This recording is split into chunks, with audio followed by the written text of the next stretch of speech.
Shalom, salam sehat untuk kita semua dan selamat pagi. Hari ini Mr. Hari akan mengajar materi kita pada hari ini. Alangkah baiknya kita akan memulai dengan berdoa. Mari kita siapkan hati kita supaya kita dikuatkan dan dibekali oleh hikmat daripada Tuhan. Mari kita satu di dalam doa. Terima kasih Tuhan untuk hari ini, untuk pagi ini. Kami bersyukur dan berterima kasih. Biarlah Tuhan sertai kami, pelajaran kami pada hari ini, dari awal, pertengahan hingga akhir. Kami serahkan semua ke dalam tangan-Mu. Di dalam nama Tuhan Yesus kami berdoa dan mengucap syukur. Haleluya Tuhan. Amin.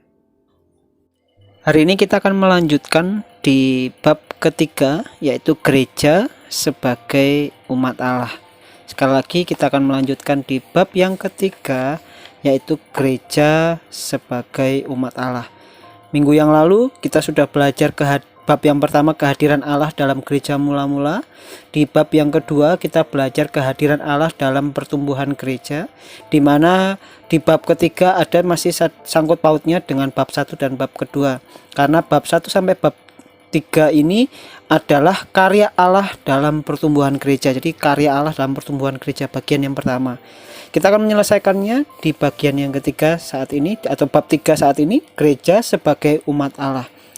Bacaan Alkitab kita ada di Roma pasal 9 ayat 21 sampai ayat 25, dan 1 Korintus 12 ayat 12 sampai 31, dan 1 Petrus pasal 2 ayat 1 sampai 9. Tetapi hari ini untuk menyingkat waktu, kalian nanti dapat membaca di ayat-ayat selanjutnya, tapi kita hanya membaca di Roma pasal 9 ayat 21 sampai 25. Mister Ari bacakan, kalian dapat menyimaknya di Alkitab kalian atau di PowerPoint yang Mister berikan. Apakah tukang periuk tidak mempunyai hak atas tanah liatnya untuk membuat dari gumpal yang sama suatu benda untuk dipakai guna tujuan yang mulia, dan suatu benda lain untuk dipakai guna tujuan yang biasa? Jadi kalau untuk menunjukkan murkanya dan menyatakan kuasanya, Allah menaruhnya dan menyatakan kuasanya, atau Allah menaruhnya kesabaran yang besar terhadap benda-benda kemurkaannya yang telah disiapkan untuk kebinasaan. Justru untuk menyatakan kekayaan kemuliaannya atas benda-benda belas kasihannya yang telah dipersiapkannya untuk kemuliaan, yaitu kita sebagai manusia. Kita ini adalah makhluk sempurna. Kita adalah ciptaan yang istimewa dibandingkan ciptaan yang lain, yang telah dipanggilnya bukan hanya dari antara orang Yahudi, tetapi juga dari antara bangsa-bangsa lain. Ini jelas ya, jadi bukan hanya buat kaum Israel saja atau bangsa Yahudi, tetapi buat kita semua saat ini. Bahwa Tuhan mengasihi kita, Tuhan memuliakan, Tuhan mempersiapkan hidup kita untuk kemuliaannya. Seperti yang difirmankannya juga dalam kitab Nabi Hosea, dia berkata seperti ini: yang bukan umatku akan kusebut umatku, dan yang bukan kekasih kusebut kekasih. Itu pernyataan Tuhan di dalam setiap kehidupan kita sebagai orang beriman, sebagai orang percaya yang mengakui Tuhan Yesus sebagai Tuhan dan Juru Selamat. Nah, saat ini kita akan masuk di bab yang ketiga tadi, gereja sebagai umat Allah. Kita mau belajar di poin yang pertama, yaitu hakikat gereja. Nah, kalau kalian memperhatikan, banyak orang duduk di gereja setiap hari Minggu, mereka mengikuti kebaktian. Siapa saja mereka? Ada yang datang dengan mobil mewah, dengan kendaraan umum. Ada juga yang datang dengan beca, ojek, sepeda, atau mungkin yang berjalan kaki. Coba kita perhatikan. Ada juga yang datang sebelum ibadah dimulai, benar nggak? Ada juga yang tepat saat ibadah dimulai, tetapi ada juga yang datangnya terlambat kalau datang ibadah dan sebagainya. Nah, di dalam gereja juga ada orang kaya, ada orang yang sederhana, bahkan ada yang sangat miskin. Mereka duduk bersama-sama di dalam gereja untuk beribadah kepada Allah. Lalu, apa sebenarnya gereja itu? Gedungnya, atau ibadahnya, atau orangnya? Mari kita mau perhatikan lebih lanjut lagi. Nah, di poin yang pertama kita akan belajar hakikat gereja. Nah, istilah gereja ini berasal dari bahasa Yunani. Jadi istilah gereja berasal dari bahasa Yunani, yaitu eklesia. Perhatikan ini dengan baik ya. Bahwa istilah gereja ini dalam bahasa Yunani dibilang eklesia. Terdiri dari kata ek berarti keluar dan kata kaleo berarti dipanggil. Jadi eklesia ini yang dipanggil keluar adalah orang-orang berdosa agar keluar dari dosa atau kegelapan. Nah, ini menjadi poin penting kita pada hari ini, bahwa kita ini yang dulunya adalah orang-orang berdosa, yang dulunya kita tinggal di dalam kegelapan, kita dipanggil keluar kepada terang yang ajaib, kepada Kristus Sang Juru Selamat itu.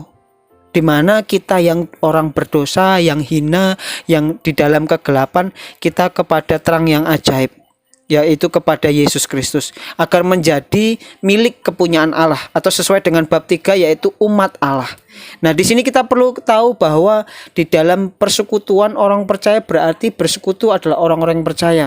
Jadi orang percaya kepada Kristus adalah mereka yang telah bertobat dan menerima pengampunan.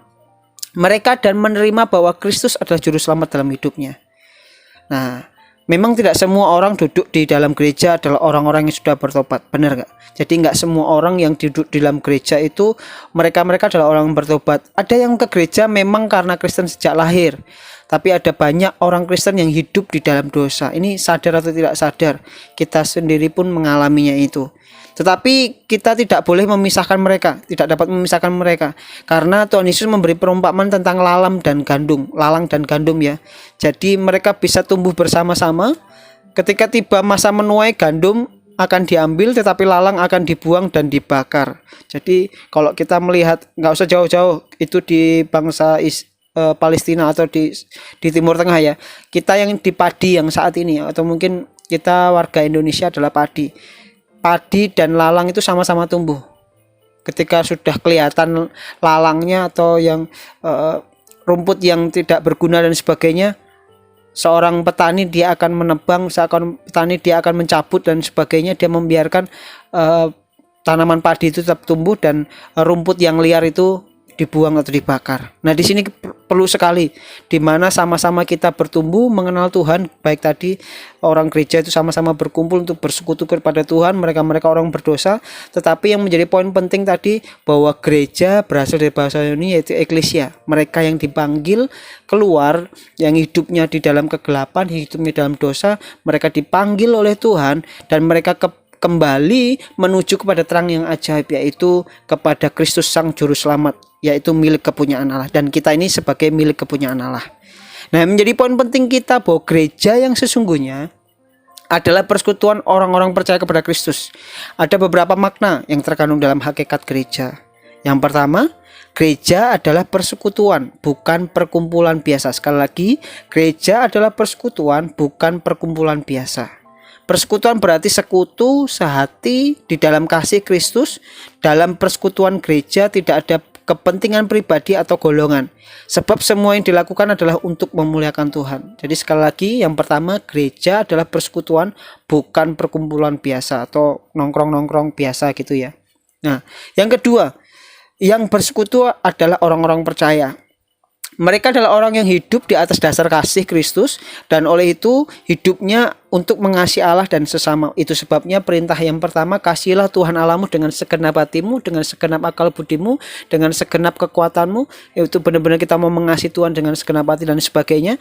Tapi yang kedua, hukum Kristus yang kedua, kasihilah sesama manusia seperti dirimu sendiri. Ini menjadi poin penting kita, bahwa ketika kita bersekutu, ini adalah orang percaya. Yang bersekutu adalah orang percaya. Kita sebagai orang percaya, kita benar-benar bisa melakukan itu, mengasihi Allah dan mengasihi sesama.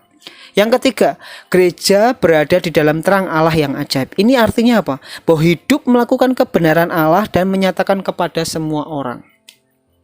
Lanjut yang keempat, hakikat gereja yang keempat. Gereja adalah milik Allah. Artinya apa?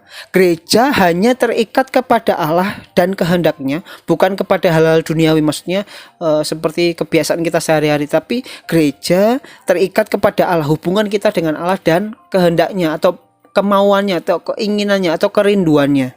Bukan keinginan kita, bukan kerinduan kita. Nah, inilah gereja milik Allah. Ini berdasarkan keinginan Tuhan atau kehendak Tuhan, bukan keinginan kita. Yang kelima, hakikat gereja yang kelima. Gereja mempunyai kewajiban memberitakan Injil. Nah, ini yang harus kita lakukan.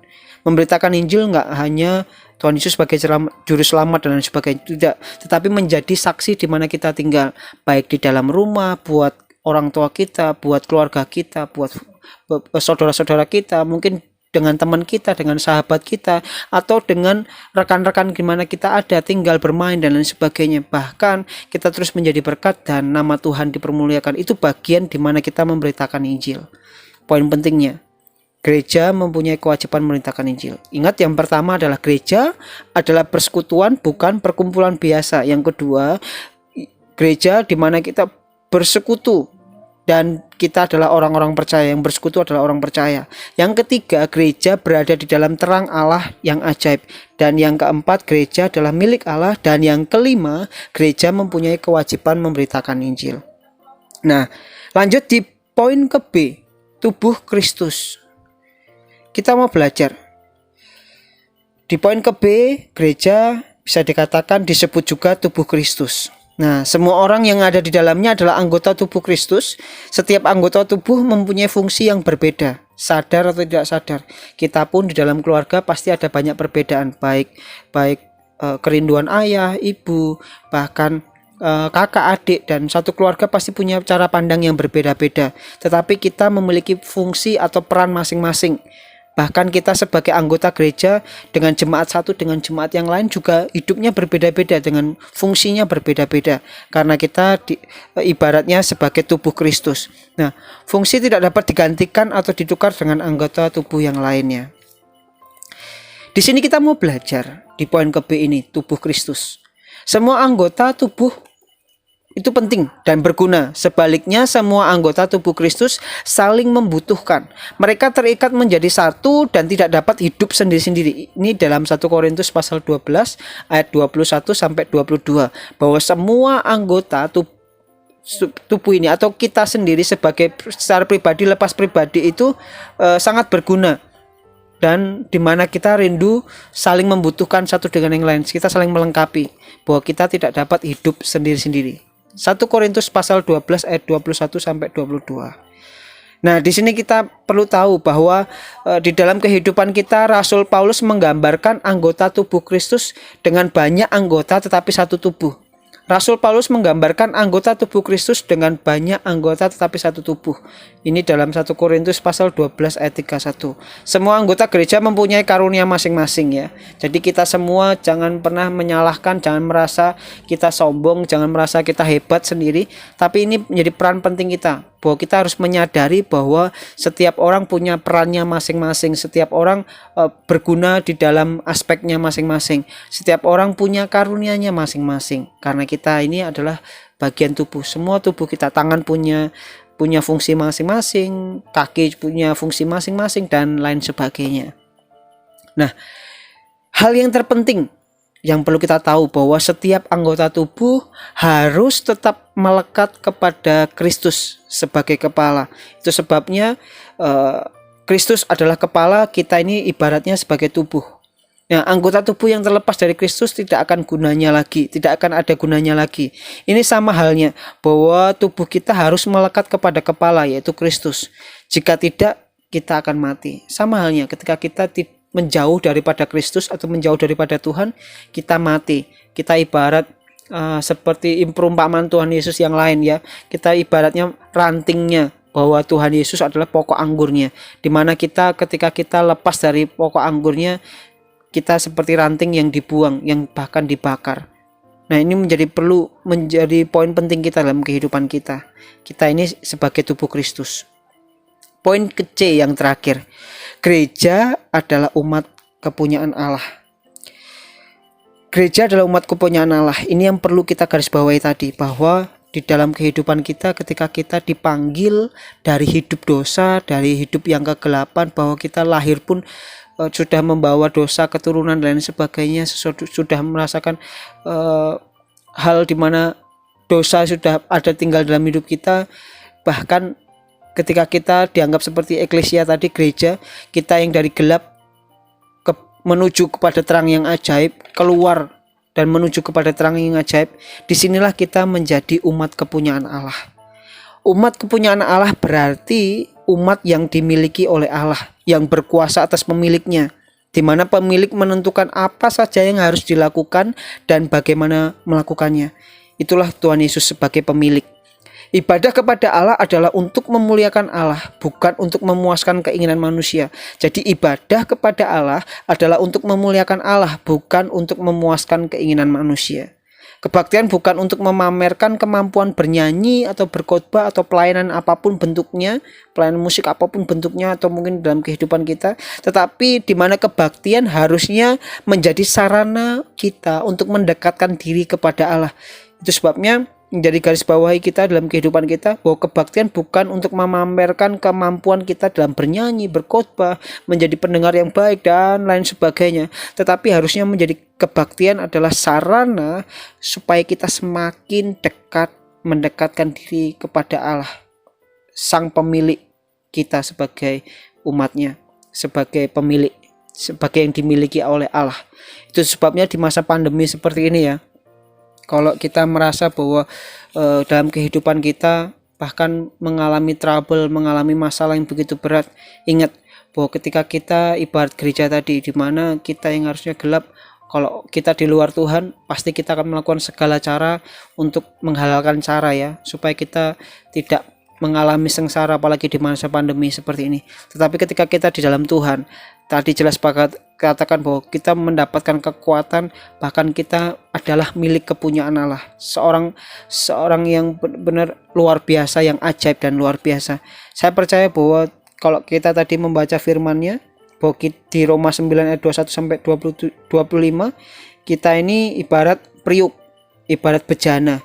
Ketika Tuhan membentuk kita akan menjadi bejana yang indah, menjadi bejana yang luar biasa. Ketika bejana itu tidak secara mudah dibuat, tetapi mungkin penuh dengan lika-liku, atau mungkin ketika mulai retak dibanting lagi, dihancurkan lagi, dilembutkan lagi, dibentuk lagi menjadi bejana yang indah. Sama halnya ketika kita hidup dalam dosa, kita mulai diproses, kita mulai dibentuk, kita menjadi milik kepunyaan Allah yang benar-benar Tuhan mau, sampai menjadi bejana yang indah.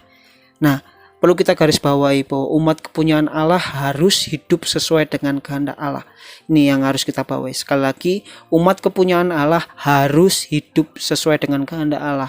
Apalagi di masa pandemi seperti ini. Menjadi perenungan buat hidup kita, semakin mendekat dengan Tuhan, semakin bersekutu dengan Tuhan, semakin bergaul karib dengan Tuhan. Nah, umat Allah adalah mereka yang dikuduskan dan dikhususkan hidupnya bagi Allah. Mereka yang tadinya tidak percaya kepada Allah menjadi percaya dan disebut sebagai umat Allah. Roma 9 ayat 25. Nah, itu saja yang dapat Mister berikan di bab yang ketiga, gereja sebagai umat Allah. Baik poin yang pertama, hakikat gereja, poin B, tubuh Kristus, dan yang ke C, umat kepunyaan Allah. Jika ada pertanyaan, kalian dapat WA secara pribadi. Tuhan Yesus memberkati. Nah, hari ini kita tadi sudah menyelesaikan materi kita pada hari ini. Alangkah baiknya kita juga akan mengakhirinya dengan berdoa. Tetap semangat ya. Mari kita satu di dalam doa. Terima kasih Tuhan, untuk hari ini kami bersyukur dan berterima kasih karena Tuhan sertai kami. Apapun yang kami pelajari Tuhan, materi kami pada hari ini, biarlah Tuhan yang akan memberi kami hikmat dan kekuatan lebih lagi. Berkati untuk kedua orang tua kami lebih lagi, biarlah kasih-Mu dan kebaikan-Mu senantiasa ada buat kami semua.